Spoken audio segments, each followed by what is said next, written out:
please, young Christian, especially the male young Christian, you have a responsibility for your future family to do things right.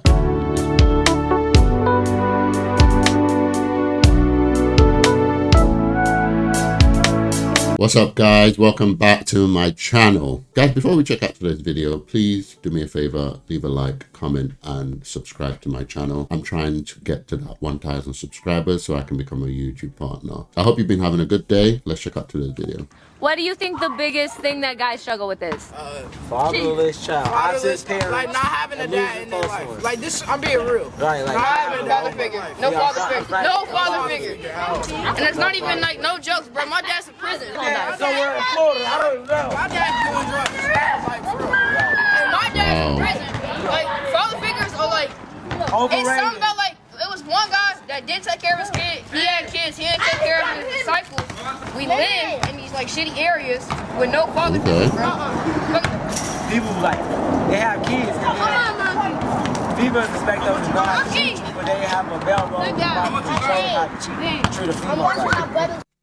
Alright, guys, so I mean, they articulated themselves really well, but a part of me wonders whether or not they're regurgitating, because it sounds like everything that we're hearing right now in social media. But I give them props for articulating themselves really well. So here's my thoughts. We had a massive, should I say, like a big pandemic or epidemic where fathers were missing in the home. My generation, maybe not my generation, actually, yeah, I would say my generation tried their best to fix that.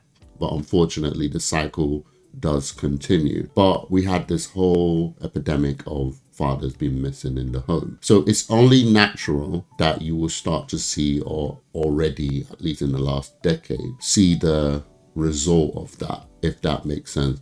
And we have two issues here. We have the issue of fathers either leaving the home because they're douchebags, or mothers kicking them out for whatever reason, or divorce happening because of frivolous reasons, you know, when people are just they don't know what marriage is meant to be, so they divorce for stupid reasons. So you've got all these factors. And look, guys, I think both sexes are to blame. This is why I really don't agree with the red pill versus the manosphere and the feminism stuff, like feminism versus red pill. I don't agree with that, because I think both sexes are at fault. Even back where I come from, I know women who kick out men just for the sake of it. Like the man is good and yet they get tossed to the side. And on the other side, you have this whole dating thing that's going on. So there's a lot of issues here, but the victims here are always the children. That's what happens. This is why, and I'm a victim of what they're talking about. So it's just one of those things that we have to be aware that it's happening, especially as young Christians. And we need to rise up to the occasion and break this cycle. So young Christian, look, if you're going into marriage, which you should be, yeah, you're going to choose your partner, which you should be, and you're planning to start a family, which you should be, you need to go in there with a mind that you're not going to recreate, or should I say, allow these generational curses to follow your family, which is something that I did. In some of my old videos, I mentioned, guys, that I saw some of these issues. I saw Christians getting divorced. I saw random worldly people getting divorced. Divorce was rampant. I saw how it affected me because I didn't have a father. And I said to myself, I'm not going to let that happen to me. I'm not going to marry someone and divorce them. I'm not going to have a child out of wedlock. And I didn't have any of my children out of wedlock. I made sure that I followed the plan, I stuck to the plan. And yes, there were potholes in the way, and I could have easily become one of these statistics.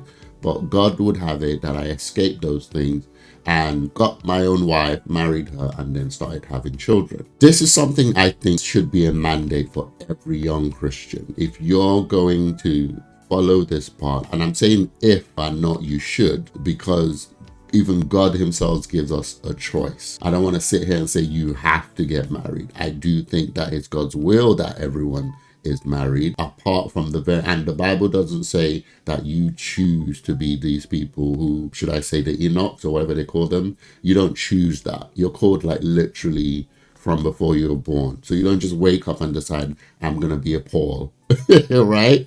So unless you're one of those people, which you would know, you are created to get married and start a family. The Bible gives a general mandate and says that be fruitful and multiply. It said that you should be a husband of one wife, and so on and so forth. So that mandate is general. There are specific people who are not meant to do that, and that is not your choice to make. If you choose to, and again, guys, I say God gives us choice. He says choose life. He says, I put in front of you this, that, life, death, blessings, curses, blah, blah, blah. But I advise you choose life. That's what the Bible says.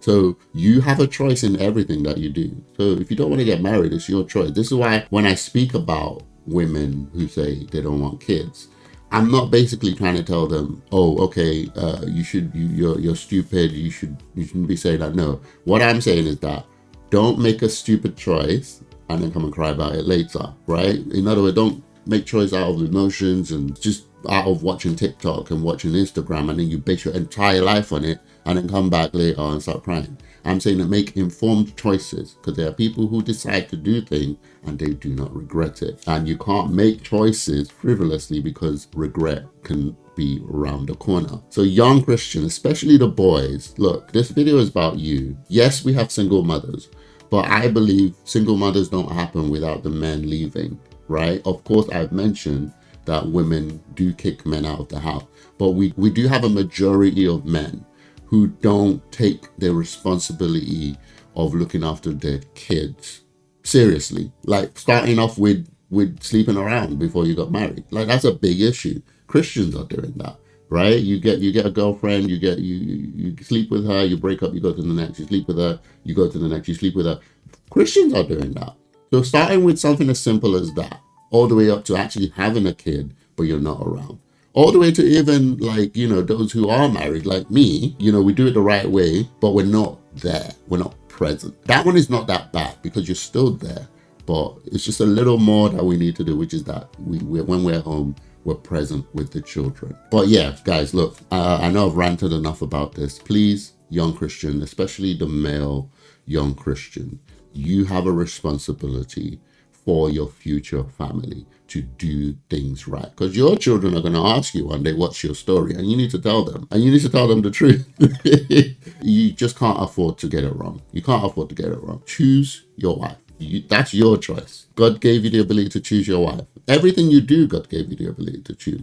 But he said you can lay your decision at his feet. You can say, Lord, help me. You can say, Lord, guide me. Like in the Old Testament, people were sent on journeys to look for wife for people. And on their way, they said, Lord, guide me to the person you want for this person, right? You can do that. You can say, Lord, help me and guide me so that I can make the right decision. And choose somebody that you've vetted, they have the same values as you, they believe in Jesus, and then start your life together.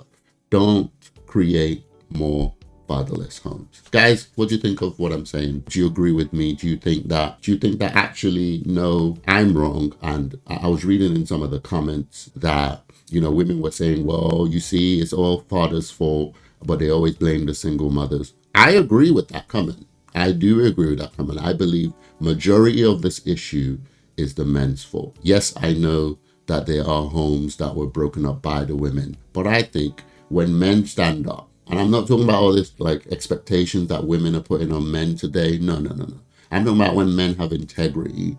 I believe that women tend to follow and lead. In the majority, of course, there are wicked women out there, guys. Don't get it twisted. I'm not saying that, you can be the best man in the world and the woman will just do whatever you want. No, there are wicked women out there. But in general, there is a pocket of women, majority, who just want to be led. They just want a man. Once they get that man, like they can talk all day long. They can sing all day long and say, oh, men are trash, men are trash. As soon as they meet a man who loves them and will protect them and do anything for them, all that stuff disappears. I've seen it. And I'm sure you guys have seen it on YouTube and TikTok. All that stuff disappears, right? And they become everything that a woman should be. And they love their husbands to death. And people are attacking them, right? I did a video not too long ago where a woman was talking about her relationship online and how the man is fantastic. And all the women who were still hurt were like, what? How could you? No, he's going to hurt you.